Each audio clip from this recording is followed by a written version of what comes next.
ഹൊസ്ദുർഗ് കടപ്പുറം സൗത്ത് ദാത്തിമാസ് ചാരിറ്റിയുടെ 2ാം വാർഷികം ആഘോഷിച്ചു. നിരവധി പേർ ചടങ്ങിൽ സംബന്ധിച്ചു.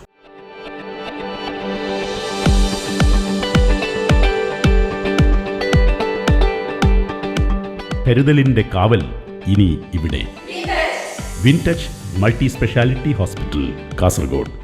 ഹൊസ്ദുർഗ് കടപ്പുറം സൗത്ത് ദാത്തിമാസ് ചാരിറ്റിയുടെ 2ാം വാർഷികം വിപുലമായ പരിപാടികളോടെ ആഘോഷിച്ചു. ബദരിയ ജമാഅത്ത് ഖത്തീബ് ഹാരിസ് അസ്ഹരി ഉദ്ഘാടനം ചെയ്തു.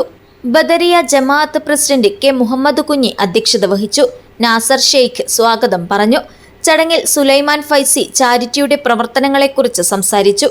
പി ഹുസൈൻ, ഇബ്രാഹിം ഉസ്താദ്, റഹീം റഹ്മാനി, അഡ്വക്കേറ്റ് മജീദ് ഖാൻ, കരീം സാഹിബ്, ഫവാസ്, ദാത്തിമാസിന്റെ പ്രതിനിധികളായ അബ്ദുൾ വഹാബ്, ഷെയ്ഖ് അബ്ദുൾ റഹ്മാൻ, ജബ്ബാർ, നാസർ, സലീം ഷെയ്ഖ് മക്തൂം, നൂർ മുഹമ്മദ്, സുഹൈൽ, സിക്കന്ദർ എന്നിവർ ചാരിറ്റി പ്രവർത്തനങ്ങൾക്ക് നേതൃത്വം നൽകി.